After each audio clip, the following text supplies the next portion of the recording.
All right, now I want to talk to you about setting up your autoresponder. Okay, now if you set up your autoresponder properly, it can pay you for years to come.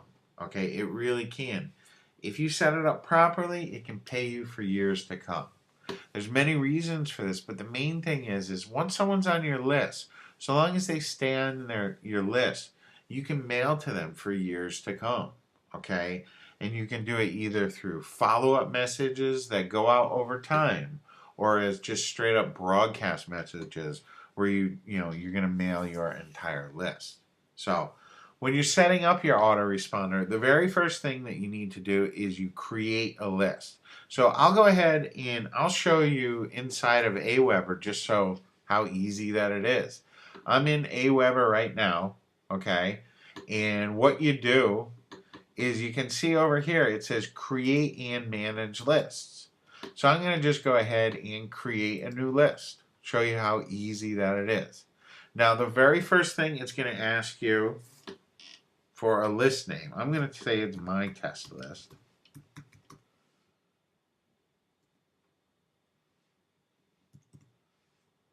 Okay, we're going to name it and then give it a description, my test list test. Okay, it's coming from me. It's got an address. Now, you can set up Aweber to give you notifications. I generally don't, but you could enter your name and email, and every time someone signs up to your list, they'll send you an email. It's fun at first, but you'll find it gets annoying after time. So make sure you go ahead and save your settings. So we've got our first list, it's created, my test list. And then next what we can do is we can personalize our list. What we can do is we can brand our list with all our information. Okay, so you can add in your company name, your URL, an email signature. You can connect it with Twitter and Facebook. I'm not going to worry about that right now. Okay, what I am going to worry about though is you can see over here where it has confirmed opt-in. A lot of people think that you have to go confirmed opt-in. What that means is when someone enters your email list, they have to confirm their subscription before they'll get emails from you. And I recommend you turn it off. Okay. And they strongly suggest you leave it on. I suggest you go ahead and click on the off button and tell them, yes, I do want it off, because you're going to get more sign up. You're going to get more people on your list that way. Because too often an email can get blocked or just doesn't get through.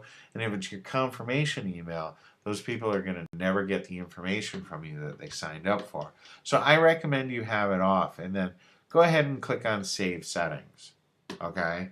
Now, once you've got your list created, the very next thing that you want to do is you want to create a web form. Now, Aweber is very cool. Aweber is very cool with their web forms. Okay, they have a lot of different designs. You just click on create a web form and you can see it's going to have all these different designs that you can use. There's all kinds of different things. I personally like just using basic type of designs, but this one right here is all right. And you can see there's a lot of stuff on here that we don't need. Like I like to get rid of a header. I like to make sure that it's centered. Okay, you can see we can change that to center. I like to get rid of this powered by Aweber button. It's not necessary. And also get rid of the footer so we have a nice tight little opt-in form. And I always, absolutely always, get rid of the submit button and put something like click here for instant access. Okay, I like using something like that. And you can see that it doesn't fit, so if we just go ahead and hit the resize button, that'll allow us to resize it and make sure everything fits. And we can go ahead, go to step 2. Now, this is very, very, very important, okay? This thank you page, it needs to be, you need to put in a custom URL. It needs to be your OTO page. The very first thing that people are going to see needs to be your OTO page. Okay, so make sure that you put in your OTO page. That's extremely, extremely important. Okay, and I also like to have my already subscribed page be the OTO. So if someone's already on the list, I like to go ahead and show them that OTO, even if they try to sign up again. And then we go ahead and save our web form. Okay. And then the next step is it's going to ask you, where are we going to publish this? And then you just go ahead and you can get the code right from Aweber, and you paste this code right into your web page. Okay. It's really easy to do. But like I said, the most important part about this is to absolutely make sure that the very first thing that people see after they opt in is your OTO page. That's very important. Okay. The next thing that you're going to do is you're going to add follow-up autoresponders that are going to go out over time. Okay. You can have anywhere between 1 and 100 different follow-up messages that go out to subscribers over time. Now, the very first message needs to deliver what you promise on your squeeze page. So if you're giving away a report, make sure that that first message that they get is the link to that free report. So the way that we set up follow-up messages in Aweber is we just go to messages and then follow-up. Okay? And what we're going to do is we're going to create a follow-up message. So if we just click on, I like to just create plain text messages as opposed to HTML, but that's okay. If you want to use HTML, you certainly can. And what you do is you put in a subject line. Mine is going to be, thanks for signing up.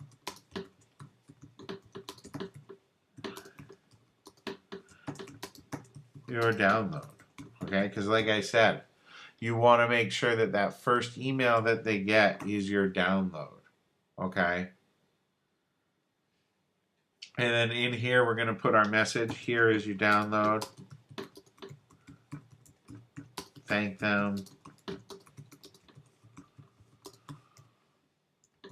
Okay. And then the link. Okay, very easy, very simple. And then we can just go ahead and go next. They're going to ask us, do we want to track clicks on website links in this message? Yeah, I like tracking my clicks. And then it's going to save and exit out of there. Okay. And this email, the first email is always going to go out as soon as they sign up. That's what this interval is. So we can go ahead and create another new message. Okay.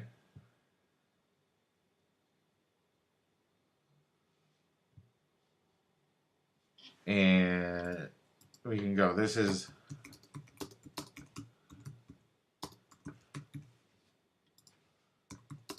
put in your message, promote your OTO,